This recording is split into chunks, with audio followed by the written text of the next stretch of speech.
ഇൻസ്റ്റാഗ്രാമിൽ നമ്മുടെ പ്രധാനമന്ത്രിയായിട്ടുള്ള നരേന്ദ്രമോദി അഞ്ചാമത്തെ വീഡിയോയുമായിട്ട് വന്നിട്ടുണ്ടായിരുന്നു. അത് പതിവ് പോലെ തന്നെ രാത്രികളിലാണ് വീഡിയോ അദ്ദേഹം അപ്ലോഡ് ചെയ്യുന്നത്.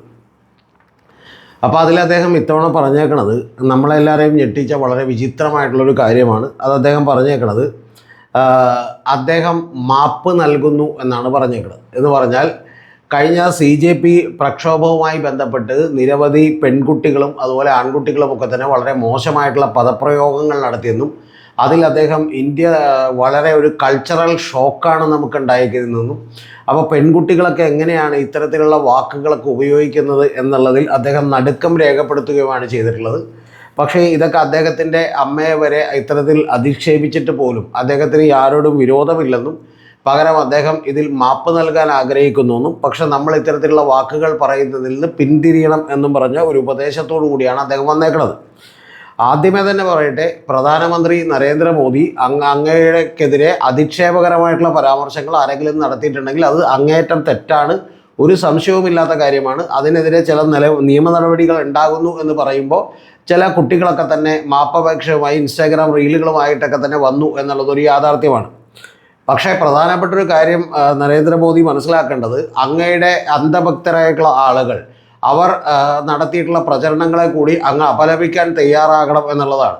അതിപ്പോൾ ഞാൻ ഓൾ ഇന്ത്യ ലെവലിലുള്ള ഉദാഹരണങ്ങളിലേക്കൊന്നും പോകുന്നില്ല. യഥാർത്ഥത്തിൽ അങ്ങയുടെ അതേ ആശയഗതി പിന്തുടരുന്ന TG മോഹൻദാസ് എന്ന് പറയുന്ന വയോവൃദ്ധനായിട്ടുള്ള 71 വയസ്സ് കഴിഞ്ഞ ഒരാൾ, അതായത് അങ്ങയുടെ പ്രായവുമായിട്ട് വലിയ വ്യത്യാസമൊന്നും ഇല്ലാത്ത ഒരാൾ പോലും ഇവിടെ നിന്ന് പറഞ്ഞത് ഈ CJP പ്രക്ഷോഭത്തിലേക്ക് വരുന്ന പെൺകുട്ടികൾ ക്ലീവേജ് കാണിക്കുകയും മോശം വസ്ത്രങ്ങൾ ധരിക്കുകയും ചെയ്യുന്നു എന്നുള്ളത് മാത്രമല്ല, അവർ ബലാത്സംഗം ഇഷ്ടപ്പെടുന്നവരാണ്, കൂട്ടബലാത്സംഗം ചെയ്താൽ പിന്നെ പരാതിയോ കേസോ ഒന്നും ഉണ്ടാവില്ല എന്നുള്ളതാണ് അവർ പറഞ്ഞത്. ഇടത് മതേതര ഹിന്ദുത്വ ഡിങ്കന്മാർക്കൊക്കെ തന്നെ ഇത് ഇഷ്ടമാണ് എന്നുള്ള പ്രസ്താവനകളാണ് അദ്ദേഹം നടത്തിയത്. അപ്പോൾ അതുകൊണ്ട് നമുക്ക് കുട്ടികളെ പറഞ്ഞ് തിരുത്താം അവർക്ക് തെറ്റുകൾ പറ്റിയിട്ടുണ്ടെങ്കിൽ, പക്ഷേ ഇതുപോലെയുള്ള മുതിർന്ന ആളുകളെ കൂടി താങ്കൾ പറഞ്ഞ് തിരുത്തണം എന്നാണ് ഒന്നാമത്തെ കാര്യം പറയാനുള്ളത്. പിന്നെ താങ്കളടക്കം നടത്തിയിട്ടുള്ള നിരവധി പ്രസംഗങ്ങളുണ്ട്. ഇപ്പോൾ അതിലേക്കൊന്നും ഞാൻ കിടക്കുന്നില്ല. ബെൻസാരയിലടക്കം മറ്റു പല സ്ഥലങ്ങളിലും അടക്കം നടത്തിയിട്ടുള്ള പ്രസംഗങ്ങളുണ്ട്. അതൊക്കെ അവിടെ നിൽക്കട്ടെ. ഈ സമരവുമായി ബന്ധപ്പെട്ട് അവരുടെ വസ്ത്രങ്ങളുമായി ബന്ധപ്പെട്ട് അവരുടെ ക്യാമറകൾ വെച്ച് പിടിച്ചെടുത്ത ദൃശ്യങ്ങൾ വെച്ചുകൊണ്ട് എത്രത്തോളം വലിയ അധിക്ഷേപമാണ് അവർക്കെതിരെ നടത്തിയത് എന്നുള്ളത് കൂടി നമ്മളൊന്ന് ആലോചിക്കണം. ഇതാണ് രണ്ടാമത്തെ കാര്യം. ഇനി ഇതൊക്കെ അവിടെ നിൽക്കട്ടെ, കാരണം ഇത് താങ്കൾ ക്ഷമിച്ചിരിക്കുന്നു, മഹാനായ വിശാലഹൃദയനായിട്ടുള്ള ഗർവാസീസ് ആശാൻ ജനങ്ങളോട് ക്ഷമിച്ചിരിക്കുന്നു എന്ന് പറഞ്ഞതൊക്കെ നമുക്ക് ഇഷ്ടപ്പെട്ടു, ആയിരുന്നു, കുഴപ്പമില്ല.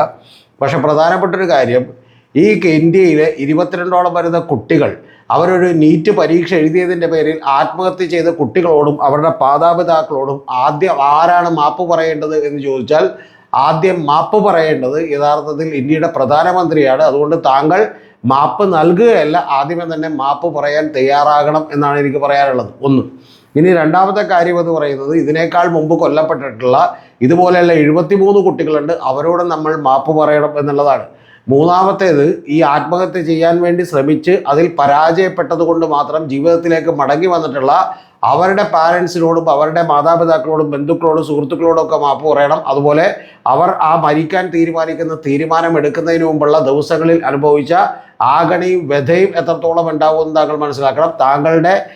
താങ്കളെക്കുറിച്ച് അധിക്ഷേപകരമായ പരാമർശങ്ങളോ താങ്കളുടെ അമ്മയെക്കുറിച്ചൊക്കെ നടത്തിയിരുന്നത് നമ്മൾ അനുകൂലിക്കുന്നില്ല. പക്ഷേ അതിനുണ്ടായിട്ടുള്ള വേദനയുടെ എത്രയോ ഇരട്ടിയായിരിക്കും ഈ പറയുന്ന മരിച്ചുപോയ 93 കുട്ടികളുടെ അമ്മമാരും അച്ഛന്മാരും ഒക്കെ അനുഭവിക്കുന്നത് എന്നുള്ളത് മനസ്സിലാക്കണം.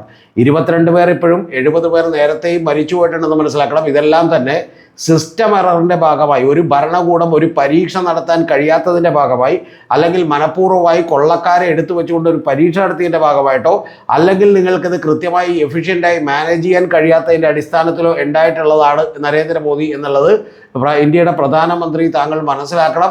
അത്തരത്തിൽ അധിക്ഷേപകരമായിട്ടുള്ള പരാമർശങ്ങളോ അല്ലെങ്കിൽ ആക്ഷേപകരമായിട്ടുള്ള വാചകങ്ങളോ ഒന്നും അവർ കഴിഞ്ഞ ഏതാണ്ട് 1 മാസം മുമ്പ് വരെ ഉപയോഗിച്ചിരുന്നില്ല എന്നുള്ളത് കൂടി താങ്കൾ ആലോചിക്കണം. എന്ന് പറഞ്ഞാൽ അവരുടെ രോഷം അണപൊട്ടി ഒഴുകിയപ്പോഴാണ് അവർ ഇത്തരമൊരു കാര്യമുണ്ടായത്. എന്ന് പറഞ്ഞാൽ ഈ പരീക്ഷയിൽ ലീക്കേജ് ഉണ്ടാവുകയും നിരന്തരമായി 182 പരീക്ഷകൾ ലീക്ക് ചെയ്യപ്പെടുകയും ഇത് മനഃപൂർവ്വമായി ലീക്ക് ചെയ്യപ്പെട്ട് കോടികൾ ഉണ്ടാക്കാനുള്ള പരിപാടിയാണെന്ന് ആളുകൾക്ക് സംശയം തോന്നുകയും എന്നിട്ടും അതിൻ്റെ പുറത്ത് നടപടി എടുക്കും ഈ കേന്ദ്ര ഗവൺമെൻറ് അത് വിചാരിച്ചിരിക്കുകയും അങ്ങനെ വിചാരിച്ചിരുന്നതിന് ശേഷം 2 മാസം കൂടി കഴിഞ്ഞതിന് ശേഷം അതൊന്നും നടക്കില്ല എന്ന് മനസ്സിലാക്കി വലിയ പ്രൊട്ടസ്റ്റുകളിലേക്ക് വന്നപ്പോഴാണ് ഒരു വലിയ ആൾക്കൂട്ടത്തിൻ്റെ ഭാഗമായിട്ടുള്ള ചെറിയാൽ ന്യൂനപക്ഷമായിട്ടുള്ള ആളുകൾ ഇത്തരത്തിലുള്ള പരാമർശങ്ങൾ നടത്തിയത് എന്നുള്ളത് മറന്നു പോകരുത്. പക്ഷേ അതിനേക്കാളൊക്കെ പ്രധാനപ്പെട്ട കാര്യമെന്ന് പറയുന്നത് ഇന്ത്യയുടെ ഒരു പരീക്ഷ നടത്തുന്ന, ഇന്ത്യൻ ഗവൺമെൻറ്റും ഇന്ത്യ രാജ്യവും നടത്തുന്ന ഒരു പരീക്ഷയിൽ വിശ്വസിച്ച് 8ാം ക്ലാസ് മുതൽ 12ാം ക്ലാസ് വരെ പഠിച്ച് ജീവിതത്തിൽ ഒരു ഡോക്ടറാകണമെന്ന് ആഗ്രഹിച്ച്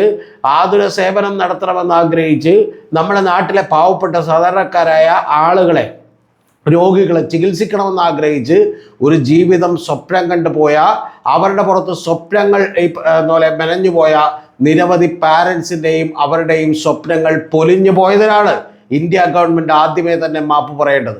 നിർഭയ കേസുണ്ടായപ്പോൾ നിങ്ങൾ ഓർക്കുന്നുണ്ടാവും, അന്ന് ഉണ്ടായിരുന്ന കോൺഗ്രസ് ഗവൺമെൻറ്റുകളടക്കം അതിൽ ഇന്ത്യൻ ജനതയോട് മാപ്പ് പറഞ്ഞിരുന്നു. പക്ഷെ അതിനേക്കാൾ വലിയ മാപ്പ് ഞങ്ങൾ താങ്കളിൽ നിന്ന് പ്രതീക്ഷിക്കുന്നു.